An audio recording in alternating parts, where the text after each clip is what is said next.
Be quick.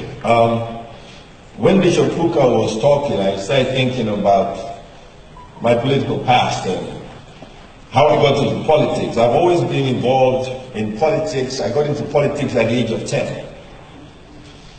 When I was listening to Radio Biafra and Radio Nigeria during the Civil War. And I was fascinated as I listened to Radio Biafra and their justification for the war and Radio Nigeria and how they saw the war.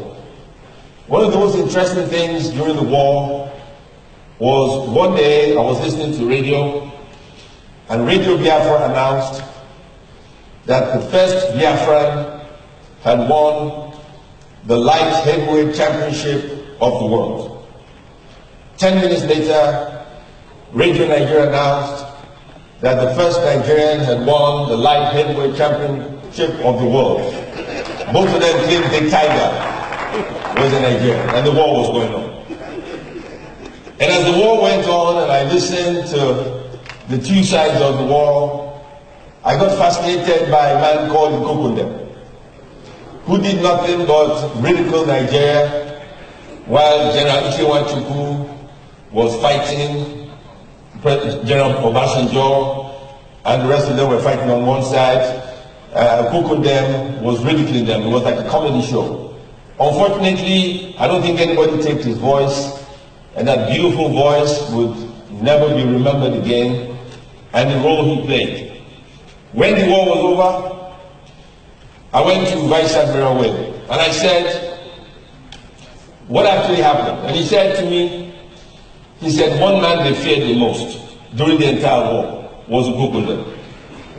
He said he abused them, he ridiculed them, and Ukukundem won the propaganda war. And then, as years went by, I went to General Obasanjo. When I worked with General Obasanjo every morning, I would go to him, and instead of talking about NTA issues, every day I'd sit beside him in the morning, and I would ask him about the war. And he said to me one day, he said, Ojukwu was a brilliant man.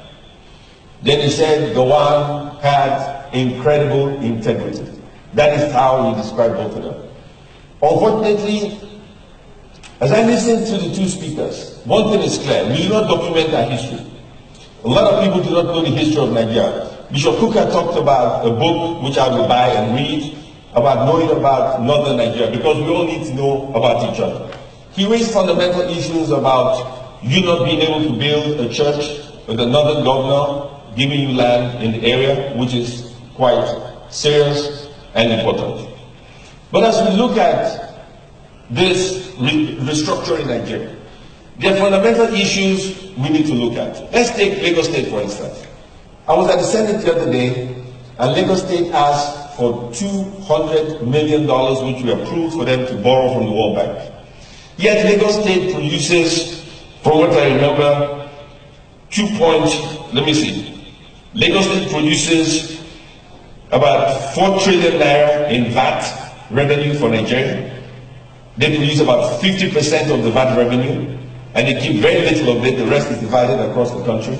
And they don't keep the money that they generate, yet they go borrow $200 million. Bayelsa has generated $200 billion in revenue for the federal government. Yet my people don't even live under a tree. They are poor. They have a miserable life. The island where I come from, I've never seen a car. There is no petrol station. There is no light. There is no university. Across, you see gas flaring. When you talk about the misery of the people who produce $200 billion for the federal government, 30% of all reserve is in Bayelsa. Brass LNG that produces a gas. There is no road between Brass and Nembe, a journey of only 30 kilometers. Yet the money they generate is used to develop other parts of the country. The people there are not asking for too much. They ask for a road. They ask for a school. They ask for a life. They ask that they have a living. When they come to Abuja and they see the billions spent, they get very angry. They get very angry because you're spending their money. pre-1966 defeated 34. You had 4 regions, 3 regions. The regions kept 50% of the revenue they generated. They kept 50%. 25% was sent to the federal government. The other 25% was kept in a pool, and at the end of the year, it was divided evenly among the regions. Every region found a way to survive and generate income. Today, we have become a very lazy country. We depend on oil that will come to an end very soon. 4 years ago, I drove an electric car to let Nigerians know that oil would come to an end. 3 years later, after I drove my electric car, Europe is going to ban combustion engine cars. America, China, everybody's going to do the same. But guess what? The federal government of Nigeria has not issued a statement on alternative energy. So the question is not the issue of political parties. The issue we have in Nigeria today is the intelligence of the people who lead us. So the people who lead us don't have the intelligence or the knowledge to lead a country, to lead a village, and that is why we are in this problem. We should choose our leaders properly. The selection process is wrong. It is terrible. And when I got into politics, at age of 10, I got involved in politics, listening to radio, understand Biafra very, very well. I also understand Nigeria very, very well. I understand the 2 issues. And asked a lot of questions. One day, I asked Admiral Wade, I said, in the coup of 75, tell me exactly what happened at the Supreme Military Council meeting. He said at the Supreme Military Council meeting,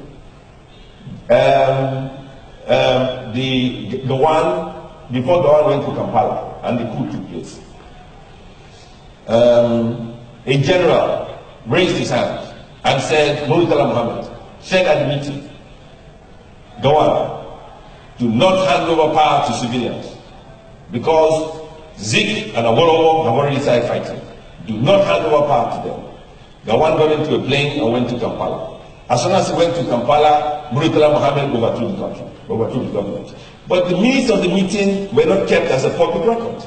Because if you listen to the broadcast in 1975, the first reason Murtala Muhammad gave for overthrowing the government was that Gawan refused to hand over power to civilians. That was the first thing he said.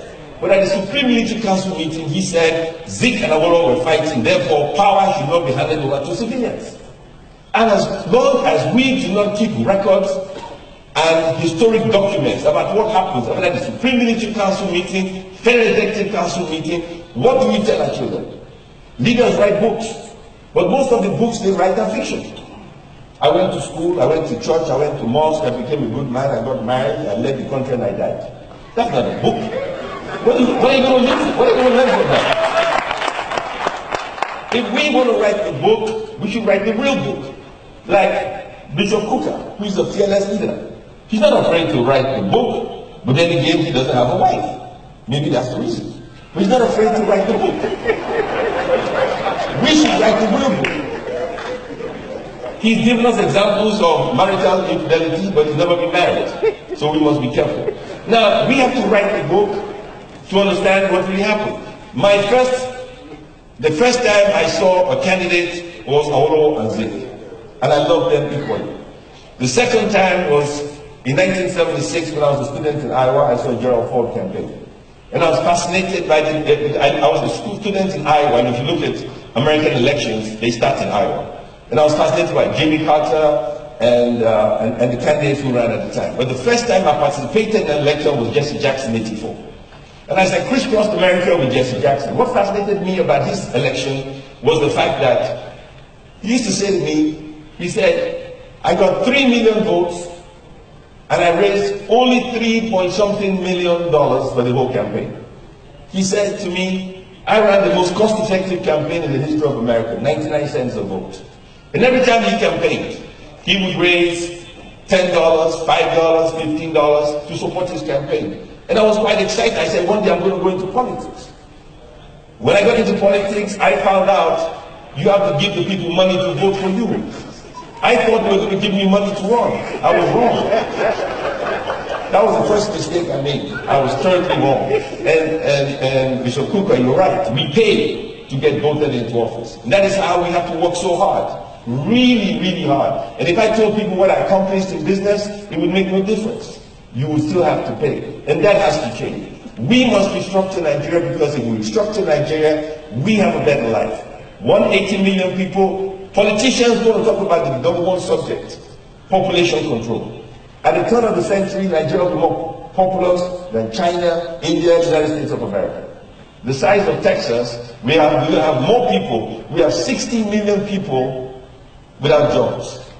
In this administration alone, 6.5 million people have lost their jobs. Crime, poverty, misery, kidnapping, vandalization, everything has gone on. We must address the fundamental issues in this country. We have no jobs. 1.5 million people want to go to university every year, and universities can only admit maybe 500,000 people. 1 million people can go to school. We spend $1 billion every year in Ghana, sending children to school. 1 billion. We spend another $1 billion sending people abroad for medical. In pre-1966, Saudi royal family came to the University of Ibadan for medical treatment. Pre-1966, before Decree 34. Now, we send everybody to Saudi Arabia, every part of the world, for medical, even just to check if you have high blood pressure. We are a country that will disintegrate, not figuratively, in real terms, unless we address the issues that sometimes we are afraid to talk about. And we must also understand something that's very important. If we don't choose our leaders properly, and we don't choose smart, intelligent people to lead us, there's very, very little we can do. And finally, the word change, I understand, is being used across the country. It's a beautiful word, a very popular word. But most people don't like change. There's only one person I know that likes change, and that's a baby who needs a diaper change. Thank you very much. It should be restructured. I give an example. $2.5 billion is generated every year by VAT, value-added tax. Lagos State contributes over 50% of that annually. And that is being distributed across the country, yet Lagos State goes and borrows $200 million from the World Bank. It makes no sense. Bielsa generates 30% of the gas and oil of Nigeria, yet the people of my village have never seen a car. There's no petrol station, living in abject poverty. Now, we need to restructure Nigeria. If you don't restructure Nigeria, all we're going to do is rob Peter to pay Paul. Everybody has value. Pre-1966, 50% of the budget of the region was kept in the regions, 25% in the center, the other 25% distributed equally among the 4 regions. And everybody developed, and everybody grew their economy. You know, 50 years later, we're all lazy people depending on oil, and when there's no oil, we'll all be bankrupt. And this is unacceptable, and that is my position. Nigeria must restructure or we die. That is my position. Thank you. All right, take care.